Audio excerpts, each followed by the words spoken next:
Radio One, jusqu'à 20h, c'est le Sunday Time. Alors, on est en direct ou pas? Je crois. Je crois qu'on est en direct. Est-ce que... Ok. Bonsoir à tous et bienvenue, je suis très heureux de vous retrouver. Toutes nos excuses, léger bug technique. Et oui, malheureusement, des fois, la technique ne suit pas.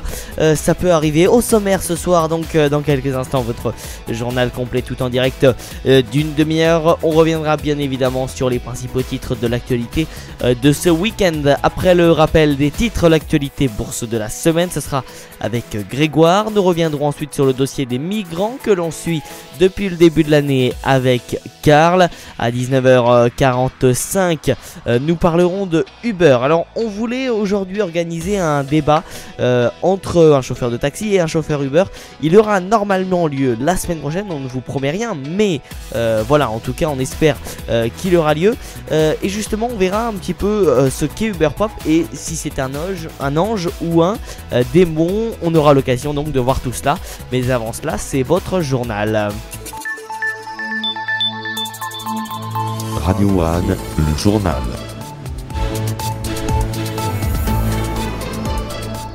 Et à la une de votre journal à un peu plus de 19h05, l'Isère et le selfie macabre envoyé par Yacine Sali a été envoyé à un téléphone portable en Syrie et l'auteur présumé de l'attentat de Saint-Quentin-Fallavier en Isère est en train d'être transféré dans les locaux de la brigade antiterroriste. On fera un point complet avec Antoine Moxion d'ici une dizaine de minutes. En Grèce, il reste 2 jours pour maintenir le pays dans la zone euro. Pas de développement aujourd'hui, mais une batterie de négociations sont prévues demain. Enfin, le basket H-1 avant la finale de l'Euro de basket féminin entre la France et la Serbie. Un match à suivre en fil rouge sur notre antenne. 19h06, dans quelques instants, nous reviendrons sur les principaux attentats parvenus donc cette semaine. Mais avant cela, on va justement faire un point sur toute la situation du côté de la Grèce, puisque en effet donc la BCE et le FMI maintiennent leur soutien à la Grèce. La Banque Centrale Européenne a donc annoncé ce dimanche qu'elle maintenait à leur niveau actuel les prêts d'urgence accordés aux banques grecques. Le FMI s'est dit lui prêt à apporter son assistance au FMI. Le FMI qui justement donc par la voix de sa directrice générale Christine Lagarde a dit surveiller attentivement l'évolution de la situation en Grèce et dans les pays voisins ce dimanche.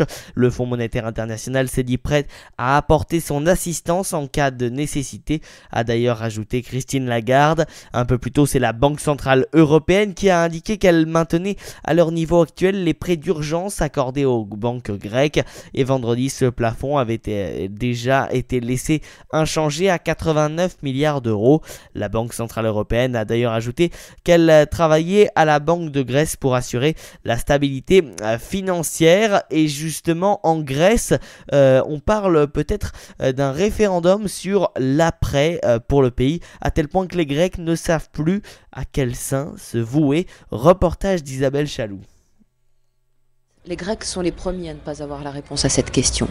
Dans une semaine, ils iront voter, massivement sans doute, pour ou contre le plan d'économie réclamé par l'Europe et le FMI.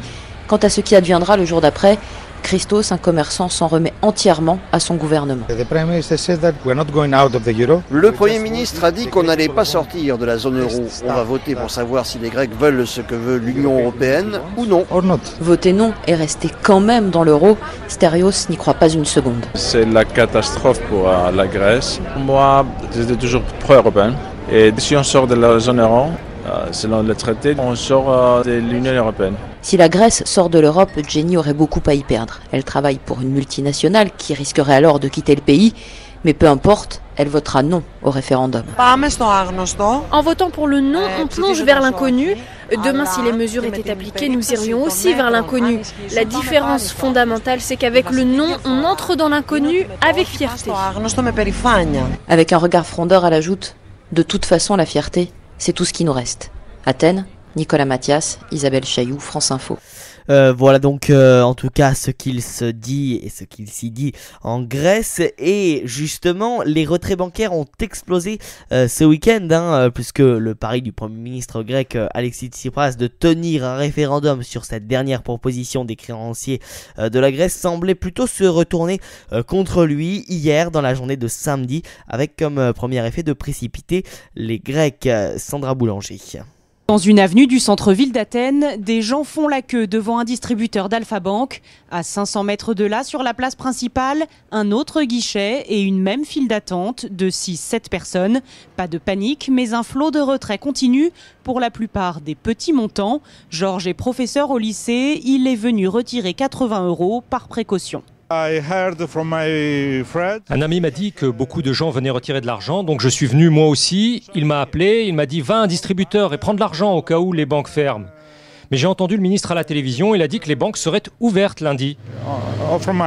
Quelques rues plus loin, des habitants s'arrêtent devant un kiosque pour lire les unes des journaux. Stelios, dentiste, regarde la capture d'écran du Premier ministre Alexis Tsipras qui annonce le référendum.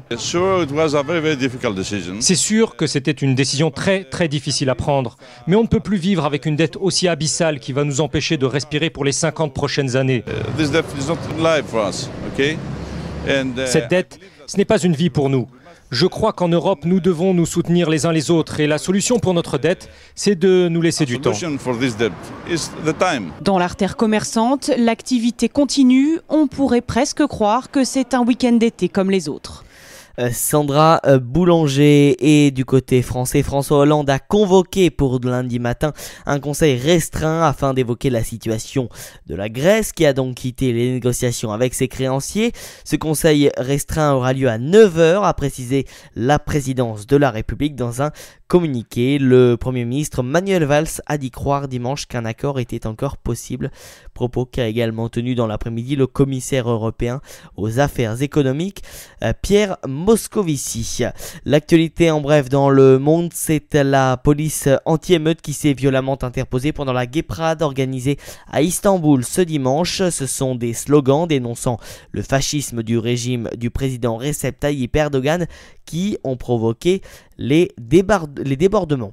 Retour en France, et les contrôleurs aériens ne feront finalement pas grève mardi et mercredi. Si vous aviez prévu de prendre l'avion en début de semaine, bonne nouvelle, la grève des contrôleurs européens et aériens annoncée pour le mardi 30 et le mercredi 1er juillet n'aura finalement pas lieu. L'UNSA a en effet décidé de lever son préavis comme l'avait déjà fait la CGT à l'issue d'une réunion au secrétariat d'État au transport vendredi. Les paiements en espèces supérieurs à 1000 € bientôt interdits. Dans un décret publié ce samedi au journal officiel, le paiement en espèces ne pourra plus excéder 1000 € à partir du 1er septembre prochain. L'objectif, lutter contre le financement du terrorisme. Jusqu'ici, il était possible de régler jusqu'à 3000 € en liquide. Et puis le cinéma en fait pour 4 jours, coup d'envoi ce dimanche de la 31e fête du cinéma jusqu'à mercredi soir. La séance est au tarif unique de 4 €, un moyen d'attirer les spectateurs dans les salles obscures. L'année dernière, 3 millions d'entrées avaient été enregistrées malgré le beau temps et la Coupe du Monde. 19h12, c'est à présent Antoine Moxion qui nous a rejoint. Bonsoir Antoine.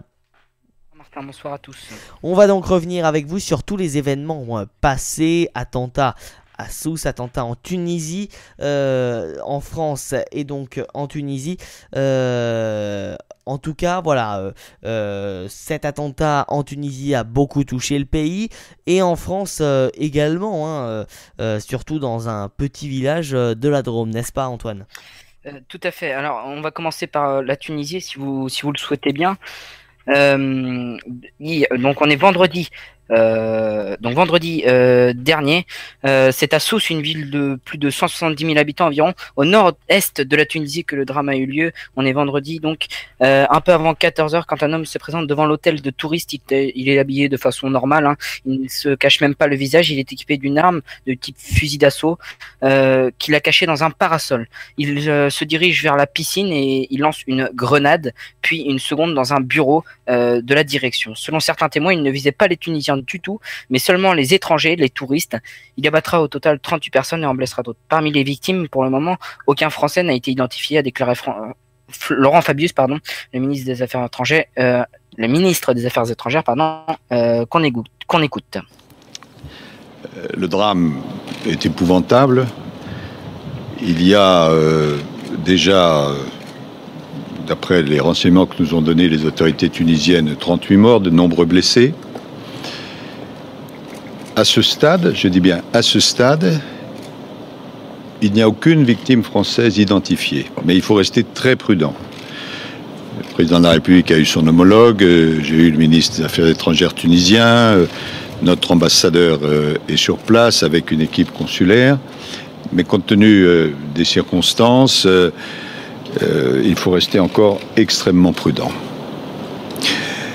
Il y a en tout cas, malheureusement, beaucoup de victimes, et en particulier des victimes britanniques, et nous avons une pensée extrêmement forte pour ces victimes, pour leurs familles, et d'une façon générale, bien sûr, pour la population tunisienne et pour tous ceux qui souffrent de cette situation effrayante. Il y aura dans quelques dizaines de minutes au Quai d'Orsay une réunion avec les tours opérateurs et nous leur avons demandé de rapatrier tous les Français qui souhaiteraient être rapatriés et nous allons veiller à cela. Je vous tiendrai au courant au fur et à mesure de l'évolution de la situation. Mais il est évident que ce qui frappe la Tunisie, compte tenu de la place que représente aussi le tourisme dans ce pays ami, est un coup extrêmement rude qui est porté au pays. Merci. Donc comme vient de le dire Laurent Fabius, parmi les 38 morts, il y a eu beaucoup de Britanniques, au moins 15, a déclaré Tobias Ellwood, la secrétaire d'État britannique aux Affaires étrangères, et au moins un Belge et un Allemand ont été identifiés parmi les victimes. L'homme dont l'identité a été révélée, il s'agit de Sevdin Rezghi et était âgé de 23 ans, inconnu des services de police et étudiant en génie informatique. Par la suite, il a été abattu par les forces de l'ordre, après avoir parcouru une bonne partie de l'hôtel et 30 minutes de calvaire pour les témoins et les victimes. L'attentat a été revendiqué par l'État islamique un peu plus tard dans la journée. Le téléphone du coupable a été saisi et est en cours d'analyse, ce qui permettra peut-être de remonter à des complices puisqu'il a téléphoné juste avant d'ouvrir le feu sur les victimes. Le téléphone est retrouvé dans la mer par les équipes de plongée puisque l'homme a jeté le téléphone à la mer. Quant aux Français présents sur les lieux, comme vient de le dire Laurent Fabius, ils seront rapatriés ou ont déjà été rapatriés. La Tunisie, elle, est sous le choc 3 mois après l'attentat du musée du Bardo qui avait fait 22 morts, dont 21 touristes et qui lui aussi avait été attaqué par l'État islamique. Donc voilà la Tunisie qui est de nouveau sous le choc et malheureusement va perdre de nombreux touristes en cette saison. On peut imaginer que les prochaines années vont être très dures pour la Tunisie puisque c'est un pays basé quand même sur le tourisme, mais les attentats ne font pas peur à certains touristes qui, même si la majorité préfèrent changer de destination. Donc pour le moment, la Tunisie n'est pas un pays déconseillé par la France, mais un pays à danger. Pour la Belgique, par contre, la Tunisie est un pays à éviter pour le moment. Donc on peut imaginer les dures années à venir pour la Tunisie. Mais ça devrait quand même se remettre relativement vite sur le marché du tourisme. 38 morts donc, dont au moins 15 Britanniques. Londres est donc également fortement blessé par cette attaque. Par cet attentat. Tout à fait. Plus de 15 morts britanniques et pour l'instant, les identités des victimes n'ont pas toutes été révélées. Donc il peut y avoir encore plus de Britanniques qu'on l'imagine.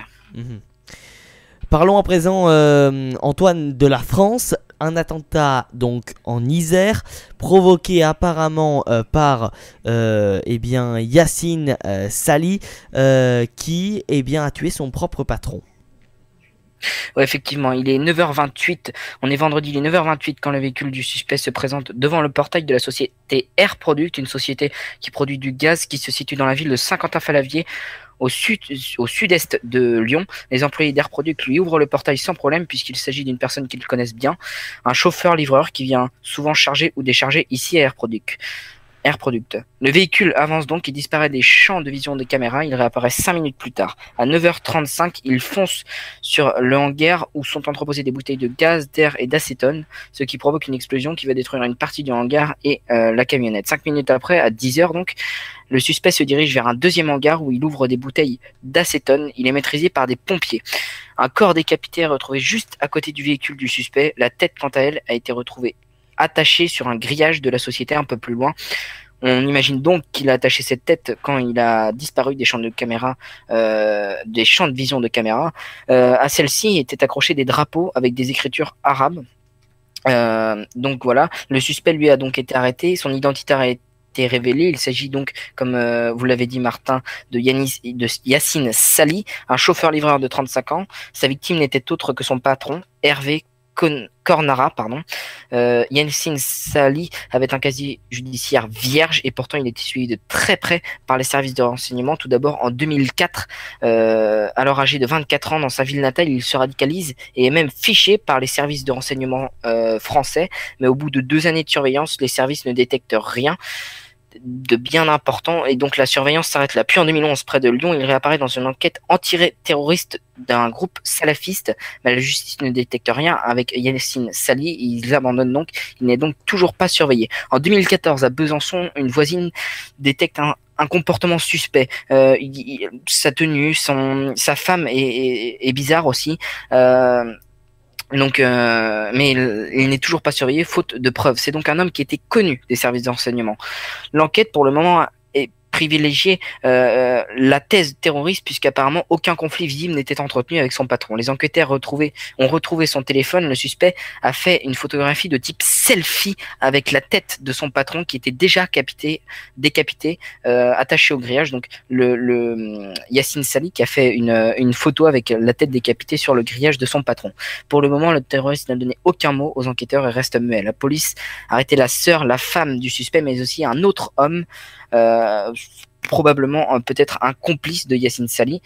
Pour le moment, le terroriste, la sécurité, quant à elle, a été renforcée dans toutes les entreprises dites Seveso. Ce sont les entreprises qui, s'il y a un accident, peuvent provoquer des conséquences extrêmement graves. L'entreprise, elle, Air Product, elle en faisait partie, mais n'était pas classée dans les entreprises très sensibles. Donc voilà, on attend que l'enquête avance et vous aurez du nouveau. On va écouter à présent Antoine Manuel Valls qui a déclaré que nous vivions sous une menace terroriste majeure. On l'écoute.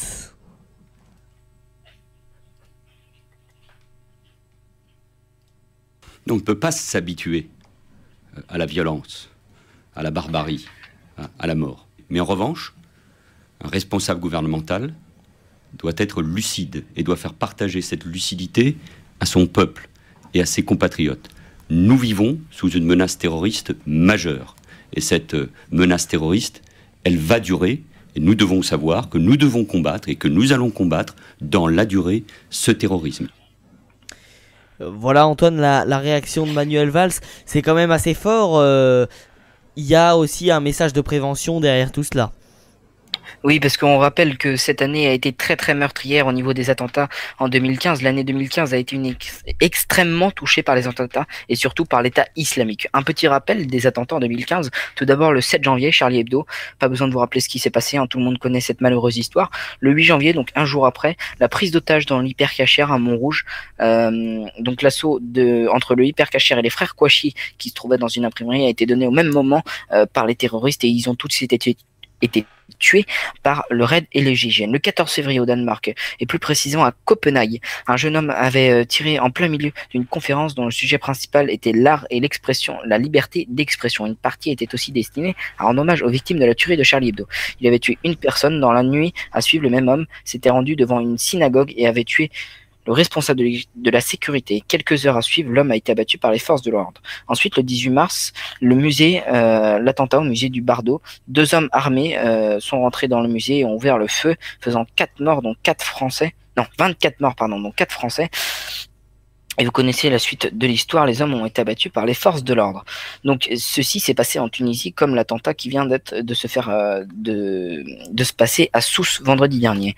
Le 22 avril, la police a déjoué de justesse un attentat à Villejuif. Sid Ahmed Glan, le franco-tunisien, avait été arrêté chez lui. Les enquêteurs ont retrouvé le matériel et les preuves qu'il préparait l'attentat contre une église donc à Villejuif. Et aujourd'hui, les 2 attentats en Isère et en Tunisie. Donc on peut bien remarquer que à la moitié de l'année presque, il y a déjà eu pas mal d'attentats. Au total, on peut en compter quand même au moins 5 de passés, et là on peut en compter au total 7. Donc c'est quand même énorme dans cette demi-année. Et oui, c'est énorme dans cette demi-année, surtout que on est à la moitié de l'année. Voilà. Ça veut tout dire. Tout à fait, oui. Et donc on peut encore en avoir d'ici la fin de l'année. On ne le souhaite pas du tout. Et au contraire, on pense qu'il va y avoir des améliorations au niveau de tout ça. Enfin, le plus inquiétant, Antoine, reste quand même la Tunisie. Quel avenir pour ce pays, hein. Et ben justement, comme je l'ai dit tout à l'heure, la Tunisie qui va cette saison avoir beaucoup de mal au niveau du tourisme, puisque ce pays est quand même basé sur l'économie, est basé sur le tourisme. Donc ça va être très très dur de se remettre de cette tuerie. Donc bien sûr on peut imaginer que les prochaines années vont être dures aussi, mais on pense pas que la Tunisie va rester quand même dans une zone très très rouge, puisqu'on peut avoir du mieux d'ici pas mal de temps. On peut imaginer que l'année prochaine déjà ça ira mieux, puisque l'attentat du musée du Bardo, on rappelle, on pensait aussi que ça allait faire fuir les touristes, et pourtant il y en avait à ce moment-là sur la plage de l'hôtel de touristes à Sousse. Karl qui est également avec nous, hein, il sera là tout à l'heure pour nous parler des migrants. Karl qui me disait justement quel beau début d'année, hein, Karl.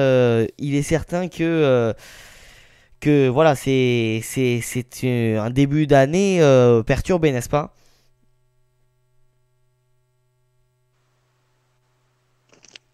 C'est moi qui parle? Oui. Ah bon, bah oui, c'était un début d'année très très perturbé, un début d'année très très difficile, avec beaucoup de violence. Mais bon, quelque part, on a aussi, on récolte ce que l'on sème, puisque on a notamment des pays comme la France ou la Grande-Bretagne ont déstabilisé des pays souverains, donc on voit très bien d'où viennent les problèmes. Tout à fait, Karl, que l'on retrouve d'ici peu. On parlera donc des migrants et notamment de la France et de l'Italie. Merci beaucoup Antoine Moxion pour toutes ces précisions donc, et à très bientôt. Eh bien, merci à vous et bonne soirée à tous. À très bientôt dans le Sunday Time. Un mot de sport à présent pour terminer ce journal à 19h26. C'est la finale de l'Euro féminin, Serbie-France. Et il y a pour l'instant 26-24 pour la France. Premier carton, 14e minute. Un mot de cyclisme et c'est Steven Tronet qui est devenu ce dimanche champion de France au terme d'une course marquée par la chute de Nasser Bouhanni au moment de négocier le sprint final. Thomas Voeckler a tout tenté sur ses terres en vain. Le champion de France ne sera donc pas sur le tour. Demain c'est le début de Wimbledon et un premier forfait pour le numéro 7 mondial David Ferrer. Touché au coude, l'Espagnol a annoncé son forfait pour le tournoi à la veille de celui-ci. Le numéro 7 mondial, deux fois quart de finale quart de finaliste à Londres en 2012 et 2013, était placé dans la partie de tableau de son compatriote Rafael Nadal, qu'il pouvait théoriquement rencontrer en 8e de finale. Demain c'est donc le début des matchs. On notera les premiers matchs de Lucas Pouille ou encore Richard Gasquet. Et puis un mot de football, le Brésil a donc été éliminé par le Paraguay dès les quarts de finale de la Copa América. Sensation donc pour la deuxième Copa d'América. Le Paraguay a éliminé le Brésil dès les quarts de finale en s'imposant à l'issue de la séance de tir au but 1 partout puis 4-3. L'équipe entraînée par Ramon Diaz affrontera donc l'Argentine mardi, toujours à Concepción. Et pour Dunga, les prochains jours risquent donc d'être très très chauds. 19h28, vous restez avec nous, on revient dans 2 minutes avec le rappel des titres à l'actu bourse et puis Karl qui nous rejoindra.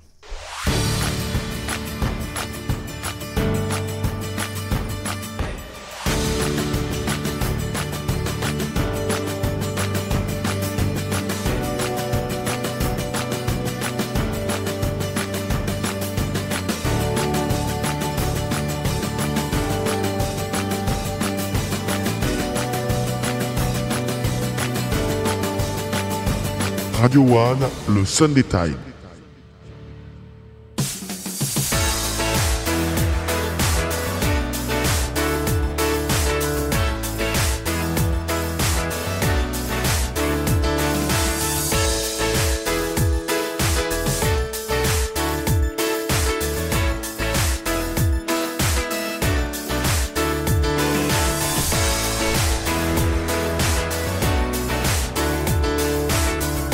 Radio One, le Sunday Time. –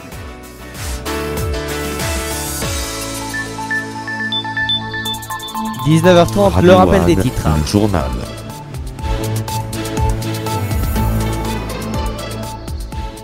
Et la fusée Falcon 9 de la société SpaceX qui transportait une capsule non habitée à destination de la Station Spatiale Internationale a explosé 2 minutes après son lancement cet après-midi. Voilà ce qu'a annoncé l'agence spatiale américaine. Le ministre des Finances grec Yanis Varoufakis a démenti que le gouvernement préférait la mise en place de mesures de contrôle des capitaux, estimant qu'une telle décision serait incompatible avec le concept d'union monétaire selon un communiqué publié aujourd'hui par le ministère des Finances. En Isère, Yassine Sali, soupçonné d'avoir assassiné et décapité son patron avant de commettre un attentat en Isère vendredi, avait eu 2 jours plus tôt un différend d'ordre professionnel avec la victime. Voilà ce qu'ont annoncé des sources proches du dossier. Et puis en Tunisie, aucune victime française n'a été identifiée à ce stade parmi les 38 personnes tuées lors de l'attentat djihadiste vendredi dans la station balnéaire tunisienne de Sousse. Voilà ce qu'a déclaré le ministre des Affaires étrangères Laurent Fabius. Vous écoutez Radio One, il est 19h30. Et c'est à présent Grégoire de Bourse du Futur qui nous a rejoint. Bonsoir Grégoire. Oui, bonsoir. On va revenir donc avec vous sur toute l'actualité bourse de la semaine. Tout à fait. Alors, cette semaine, Bing élargit son offre de services avec Pro Real Time, permettant ainsi à ses clients de piloter leur portefeuille, toujours dans des conditions optimum. Access Industries poursuit son recentrage après avoir fermé ses activités en Espagne et au Portugal en 2013. La société Prodware informe ses actionnaires que toutes les résolutions à l'ordre du jour de l'Assemblée Générale tenue le 24 juin ont été adoptées. Areva a encore perdu du terrain cette semaine à la Bourse de Paris, enfonçant vendredi l'action sous le seuil des 8 €. La compagnie financière européenne de prise de participation COFEPP a déclaré à l'AMF avoir franchi en hausse le 23 juin 2015 les seuils des 5% du capital et des droits de vote de la société Belvédère spécialisée dans les spiritueux. Et pour finir, alors vendredi, le CAC 40 a fini en hausse de 0,35% à 5059,17 points, donc toujours au-dessus de la barre des 5000 points. En revanche, le Dow Jones a clôturé également en hausse de 0,31%, mais sous la barre des 18 000 points, à 17 946,68 points. Le lingot d'or d'un kilo, bien entendu, est actuellement à 33 810 € et le baril de pétrole à 53,42 €. C'est un prix stable depuis 4 mois. Voilà. Oui Grégoire, les marchés se sont beaucoup enflammés cette semaine avec les annonces grecques. Qu'est-ce qu'on peut attendre pour la semaine prochaine? Parce que on sait que le dossier grec va forcément bouger dès le début de la semaine. Hein. Oui, alors apparemment, donc d'après quelques sources, même si la Grèce parvenait à sortir de la zone euro, cela n'aurait pas vraiment de conséquences sur nos marchés à nous. Très bien. Il n'y a pas vraiment d'inquiétude à avoir. D'accord. Merci beaucoup Grégoire. En tout cas, on verra tout cela donc la semaine prochaine également avec vous pour revenir sur une nouvelle semaine boursière. Merci Grégoire. Merci à vous. Au revoir. La retraite forcée des élus à 70 ans. En effet, y a-t-il un âge pour arrêter la politique? La question est soulevée en France ces derniers jours. Lundi, un rapport à ce sujet a été remis au ministre de la Jeunesse et des Sports, Patrick Kanner. Sa principale mesure est la limitation d'âge qui permettrait de ne plus se représenter à une élection. Cette limitation serait plafonnée à 70 ans et cela permettrait de renouveler les visages dans le monde politique et favoriser l'engagement des jeunes. Reportage Marc Potvin. La retraite obligatoire, passé 70 ans, c'est hors de question pour François Sellier. Il est député Les Républicains et doyen de l'Assemblée. On peut aussi supprimer les vieux. Maintenant, on a toutes les techniques voulues pour faire de l'euthanasie. C'est à peu près la même chose. Il n'y a pas lieu de faire de l'euthanasie dans la vie de tous les jours et je ne vois pas pourquoi on ferait de l'euthanasie dans le milieu politique. J'ai 80 ans dans 11 mois. Je pense que je ne suis plus candidat nulle part, mais je trouve que c'est une connerie que de vouloir fixer des limites d'âge, surtout si c'est par voie réglementaire ou législative. Le député Les Républicains Patrick Ollier n'est pas plus enthousiaste. Âgé de 70 ans, il est lui aussi l'un des plus vieux à siéger dans l'hémicycle. Pour lui, c'est une proposition populiste qui correspond à ce qu'on appelle l'ère du temps. Il estime surtout qu'elle est inutile. Il y a une possibilité pour limiter l'âge des parlementaires, c'est les citoyens qui ont un bulletin de vote. Et le bulletin de vote, c'est une sanction qui peut tomber à n'importe quel moment contre un député jeune ou trop âgé que l'on supprime pour en élire un autre. Ça s'appelle la démocratie. Je ne dis pas que je sois parfait et que je n'ai pas mon âge. Si cette retraite forcée avait existé du temps du général de Gaulle, il n'aurait pas fait de deuxième mandat. Et si elle est instaurée dans un futur proche, Alain Juppé ne pourra pas être candidat à la présidentielle. Ça n'empêche pas le député Les Républicains Lionel Tardy de dire oui à cette limitation de l'âge des élus à 70 ans. Il va même plus loin. Il faut qu'en politique, on soit capable de s'aligner sur la retraite au sens large, c'est-à-dire entre 60 et 65 ans. Moi, ça me semble important pour qu'il y ait un renouvellement de la classe politique. Pas la peine de fixer une limite d'âge. La solution pour mettre du neuf dans la politique française, elle est ailleurs. C'est ce qu'explique Bruno Leroux, le patron des députés PS. Je pense que le problème est beaucoup plus dans la durée exercée par les parlementaires, c'est-à-dire le nombre de mandats dans le temps, plutôt que dans une limite d'âge qui me semble être un mauvais débat. Empêcher les élus de faire plus de 3 mandats consécutifs, c'est aussi ce que recommande le rapport remis au ministre de la Jeunesse, Patrick Kanner. Pour le politologue Nicolas Tenzer, il faut aller encore plus loin. Il préconise pas plus de 2 mandats. Je pense que c'est cette règle-là qu'il faut faire valoir. C'est ce qui se passe pour le président de la République.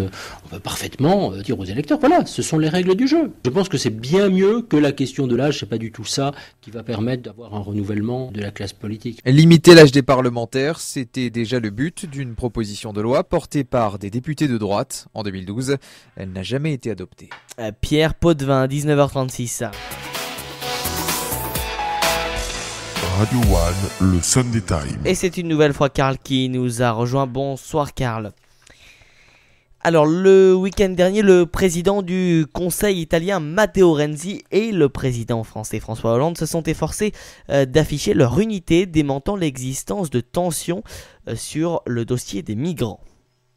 Apparemment, mon cher Martin. Alors pourquoi justement apparemment ? Parce que la France et l'Italie ont des problématiques différentes. Alors avant de nous parler de ces problématiques, pourriez-vous nous rappeler les faits ? Bien sûr. Mi-juin, des migrants, le mot à la mode pour qualifier des immigrés clandestins, ont tenté de passer de Vintimille en Italie à Menton en France. Ils se sont heurtés à un barrage policier dressé par les autorités françaises pour les empêcher de pénétrer en France. Bien qu'ils aient déclaré ne pas vouloir résider en France, mais seulement transiter par la France avant d'aller rejoindre leur famille en Hollande, en Suède, au Danemark, voire au Royaume-Uni. Ce déploiement de force a surpris les Italiens qui ne s'attendaient pas à cette intransigeance des Français, eux qui supportent seuls depuis plus de 10 ans la gestion au quotidien de ces immigrés clandestins qui débarquent d'Afrique subsaharienne à Lampedusa et à Catane. Et qu'est-ce qui a surpris le plus les Italiens ? Bon, alors comme je l'ai dit, bien sûr, le déploiement de force et l'intransigeance. Mais surtout, ils se sont sentis trahis par le cousin français, qui ne semble pas vouloir les aider et n'ont pas compris que le président socialiste François Hollande ne soit pas solidaire d'un autre président socialiste, Matteo Renzi. Les Italiens n'ont pas compris non plus que la problématique des Français et la leur ne sont pas les mêmes. Alors justement, quelles sont ces problématiques? Alors, la problématique française est simple. Les élections présidentielles de 2017, tout simplement. Avec un Front National, premier parti de France, François Hollande ne peut pas donner l'image d'un président qui laisse entrer des immigrés clandestins avec facilité, car cela serait catastrophique pour ses chances présidentielles. En effet, le débat sur l'immigration, ranimé par ce cher Nicolas Sarkozy, avec la remise en cause du droit du sol, tient une place majeure dans la pré-campagne. De plus, avec 5 millions de chômeurs, 8 millions de pauvres, et une croissance qui patine dans la choucroute, il lui est difficile de justifier l'arrivée très médiatique de ces immigrés clandestins. La réaction de François Hollande et du gouvernement français, c'est donc de la com, encore de la com, et toujours de la com, comme d'habitude. Et quelle est la problématique italienne cette fois-ci?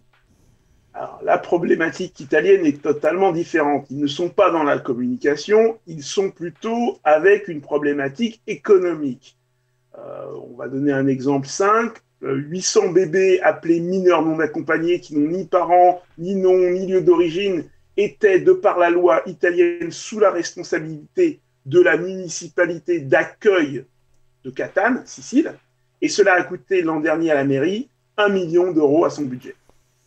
L'Italie tout entière compte actuellement 81 000 migrants dans des centres spécialisés. En 2014, ils ont été 170 000 à arriver dans ce pays et le coût de leur accueil s'est élevé à 630 millions d'euros. Mais les prévisions pour 2015 laissent entendre que le milliard serait facilement atteint. Chaque immigré coûtant en moyenne 35 € par jour. Comment trouver tout cet argent dans la région la plus pauvre d'Europe?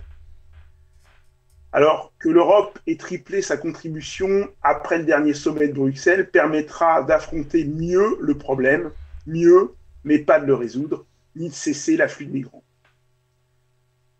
Il y a d'autres problèmes, comme le problème social, mais pour l'instant, ça tient.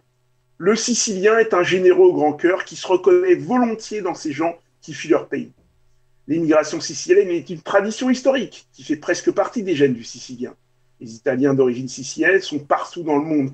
Amérique du Sud, Brésil, Uruguay, Argentine, Amérique du Nord, Canada un petit peu.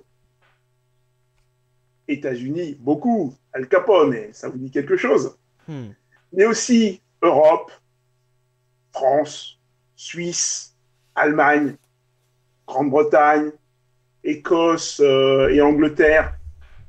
Et nord de l'Europe, Suède, Danemark. De plus, les Siciliens ont reçu sur leur sol toutes sortes de gens, des Français, des Anglais, des Austro-Hongrois et d'autres. Le problème est que dans cette région, qui est la plus pauvre d'Europe, jusqu'à quand vont-ils pouvoir offrir le gîte et le couvert alors qu'ils n'ont presque rien pour eux? On ne peut donc pas exclure une exaspération de la population si la situation ne se régule pas. Mais elle ne se régulera pas. Et est-ce qu'on peut donc croire à cette alliance, à cette unité affichée le week-end dernier entre Rome et Paris? Alors on peut y croire, mais on ne va pas y croire vraiment. C'est une réponse qui est double, comme François Hollande. Oui et non. Oui, car ces pays sont trop proches pour être brouillés durablement. Et non, parce que comme nous l'avons expliqué, ils ont des problèmes et donc des objectifs, des solutions et des objectifs différents. Très bien, merci beaucoup Karl pour toutes ces précisions. Si on a une petite minute... On a tout notre temps. On a tout notre temps, magnifique. Alors, je vais quand même rebondir sur quelque chose. On parle de la France et de l'Italie, de la brouille, etc. C'est très bien. Oui. Ça, c'est vraiment... c'est encore une fois de la com. Mais derrière la France et l'Italie, il y a un pays plus peuplé, plus puissant, qui s'appelle l'Allemagne.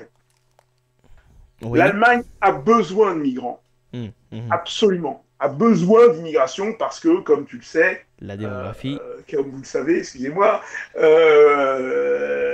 eh bien, il n'y a pas de, le renouvellement n'existe pas. Le taux de fécondité des Allemands est inférieur à 2 et il leur faut absolument des bras pour construire leur machine-outil si célèbre et les voitures que l'on aime beaucoup. Donc, eux, de leur côté, ont besoin de ces gens qui vont évidemment sous-payer, étant un lumpen prolétariat très très facile à manipuler. Donc en fait, on est plus dans une danse à 3, Allemagne, France, Italie, que dans un tango à 2, Italie-France. On a l'ombre de l'Allemagne derrière les deux cousins cisalpins et transalpins. Et je pense que ça se comprend un petit peu mieux si on met ce pays-là un peu plus en perspective. Et oui, non mais c'est pas faux, c'est pas faux. C'est sûr. Merci beaucoup Karl. Donc, en tout cas, ce sujet des migrants que vous suivez avec passion. Avec passion, oui, parce que là, c'est la suite d'un feuilleton qui ne s'en termine pas. Ah bah vous avez vu hein, ce qu'on a dit, hein, ça va coûter 1 milliard, ça va coûter 1 milliard d'euros pour toute l'année 2015, la fameuse année 2015. La fameuse. Et, avec des morts, avec des problèmes. Il y aura très certainement des problèmes, des soulèvements populaires en Sicile. Je pense qu'il y a un moment où la coupe sera pleine pour eux et ils vont très certainement déborder. À suivre donc. Merci Karl. Bonne soirée à tous.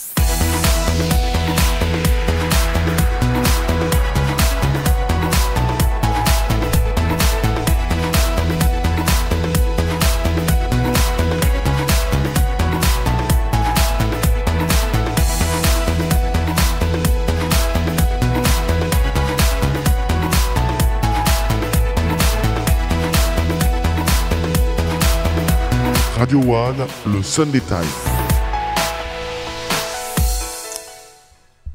À moins d'être sur une autre planète, vous avez donc pu suivre des affrontements, des accrochages entre les taxis et les VTC, les voitures avec chauffeur. C'était ce jeudi. Et le principal accusé, eh bien, c'était Uber. On va justement voir ensemble ce qu'est Uber. Alors Uber, c'est un service de la société américaine. Elle propose, cette société, aux utilisateurs de son application mobile de se faire véhiculer d'un point A à un point B par un particulier après avoir réservé en ligne. L'offre, dont le paiement s'effectue via l'application, existe dans plusieurs villes de France, notamment à Paris ou encore à Lyon, et les clients sont attirés par ces tarifs défiant toute concurrence. 6 à 7 euros pour des courts trajets. Ce service d'Uber s'appelle Uber Pop. Alors justement, en quoi Uber Pop est-il différent du covoiturage ?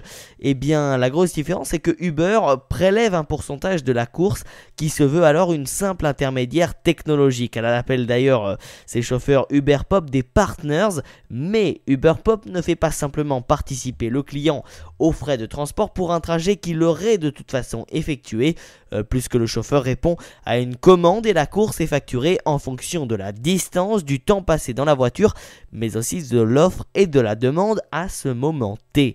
La société américaine a d'ailleurs été condamnée récemment par le tribunal correctionnel de Paris à 100 000 euros d'amende en octobre 2014 pour avoir présenté à tort Uber Pop comme un service de covoiturage, mais elle a fait appel de cette décision, ce qui suspend pour l'instant son application.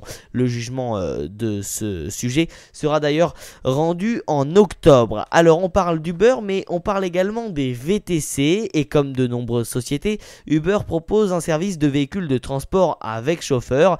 Les chauffeurs sont des professionnels formés cette fois-ci, et à ce moment-là on est sur un autre service d'Uber. Mais justement, pourquoi les taxis et ces mêmes VTC sont vent debout contre le service Uber Pop? Tout simplement parce que les taxis ont très largement dénoncé la concurrence nouvelle pour les VTC eux-mêmes, mais les frères ennemis font cause commune pour vilipender Uber Pop Pop et ses prix cassés. Jeudi d'ailleurs, Rachida Dati n'a pas hésité à dire que le service légalisait le travail au noir. Sur le papier, ce n'est pas tout à fait vrai, puisque depuis mars 2015, la société américaine a renforcé les conditions qu'elle impose aux candidats pour devenir chauffeur Uber Pop. Ceux-ci doivent désormais impérativement s'inscrire au régime d'auto-entrepreneur et assurer en responsabilité civile professionnelle pour pouvoir opérer. Ils payent donc des charges sociales, mais cela dit allégées par rapport aux autres statuts d'entreprise. Ils sont également théoriquement imposés sur les sommes qu'ils perçoivent grâce à leur activité de chauffeur, mais ils n'en jouissent pas moins d'un avantage comparatif indéniable, d'autant que les taxis ont dû payer une licence très chère pour pouvoir exercer. Les tarifs d'Uber Pop sont donc bien plus attractifs dans les deux sens. Et justement, Thomas Thévenoud, l'ancien ministre obligé de démissionner pour ne pas avoir acquitté ses impôts et ses auteurs, déclarait que Uber Pop c'est n'importe qui s'improvisant taxi, en déclarant ensuite que la dernière loi sur les taxis et les VTC permettait-elle d'avoir son permis de conduire. On ne le sait même pas. C'est en tout cas ce qu'il a dénoncé une nouvelle fois cette semaine chez nos confrères de France Info. Là encore, ce n'est pas tout à fait vrai, puisque pour devenir chauffeur Uber Pop, le candidat doit montrer à Uber qu'il a plus de 21 ans et que son casier judiciaire est vierge. Il doit donc en somme aussi envoyer sa carte grise d'une voiture immatriculée au plus tard en 2005 via un formulaire en ligne. Voilà donc pour les formalités. Et après tout cela, on peut se demander si Uber Pop est illégal. Eh bien, pas totalement, enfin non, car ni VTC ni covoiturage, Uber Pop est en situation d'illégalité absolue. Ça, c'est ce que dit le ministre de l'Intérieur, Bernard Cazeneuve. Mais cela dit, l'article 12 n'interdit pas explicitement Uber Pop, puisque il n'y a pas la concurrence déloyale. Alors justement, pourquoi la justice française n'a-t-elle pas décidé d'interdire Uber, ou tout simplement de donner une vraie loi? Eh bien parce que Uber utilise tous les recours possibles pour ne pas avoir à arrêter son service. La société américaine a ainsi déposé une question prioritaire de constitutionnalité sur l'article 12 transmise mardi au Conseil constitutionnel qui devrait trancher cet automne. Uber estime que la loi Thévenoud ratisse trop large et risque de faire interdire les services de covoiturage comme Blablacar. Voilà en tout cas ce que l'on pouvait dire. Cette lutte contre Uber, elle n'est bien évidemment pas totalement terminée, car on peut aujourd'hui difficilement lutter contre ce qu'on peut appeler l'ubérisation de l'économie. En tout cas, selon l'économiste Patrick Artus, vouloir ramener à contre-courant de l'économie du partage est un combat d'arrière-garde. L'activité C2C, consumer to consumer, remplace inexorablement le B2C, business to consumer, comme le montrent certains exemples comme Airbnb, Wicar ou encore même Blablacar pour le covoiturage. Et selon donc Patrick Artus, cet économiste, c'est extrêmement difficile d'interdire l'échange de biens entre particuliers. Voilà donc ce que nous pouvions dire. En tout cas, comme je vous le disais tout à l'heure, voilà, on va essayer d'organiser un débat fondé entre un chauffeur de taxi et un chauffeur de VTC ou un chauffeur de Uber Pop, histoire de voir un petit peu ce que chacun ont justement à nous dire. Et ce sera donc à l'antenne de Radio One. On attend ça avec impatience. On vous tiendra bien sûr au courant si ça peut se faire dans le Sunday Time, 19h52.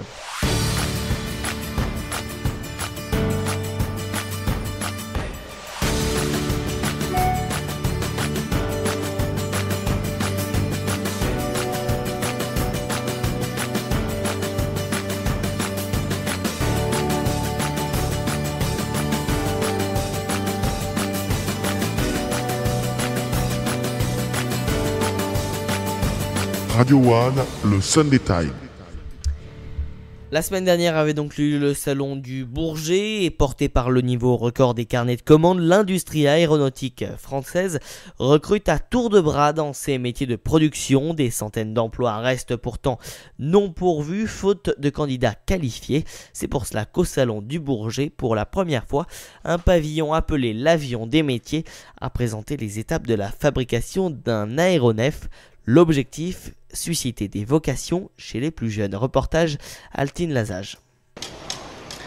Donc en fait là on va former à l'aide d'une molette un capot d'un mât réacteur dans la 320. Et vous travaillez l'alu Alu, titane. Et c'est différent à travailler Ouais, c'est-à-dire que l'alu ça part vachement vite, ça part très vite.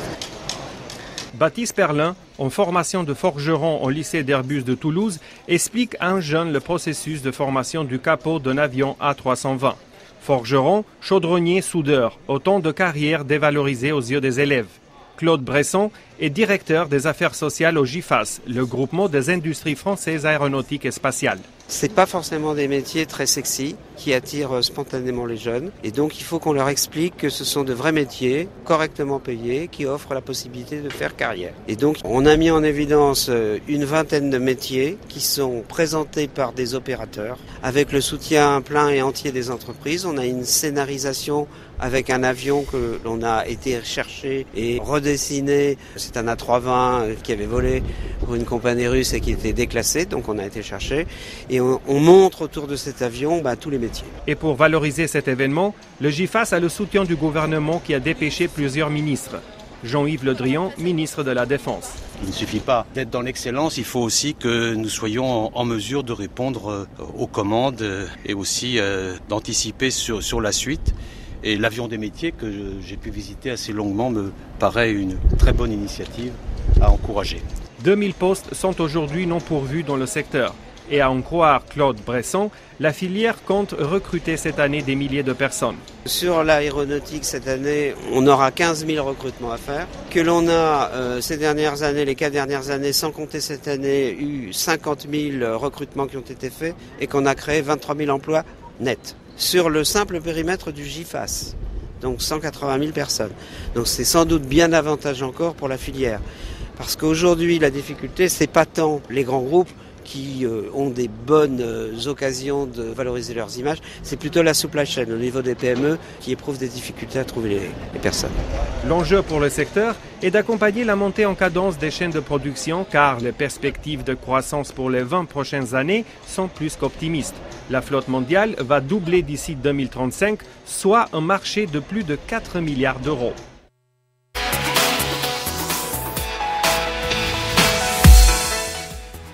C'est la fin de cette édition, merci à tous et toutes de nous avoir suivis et rendez-vous dimanche prochain pour de nouvelles actus radio-one.fr. Radio One, le Sunday Time.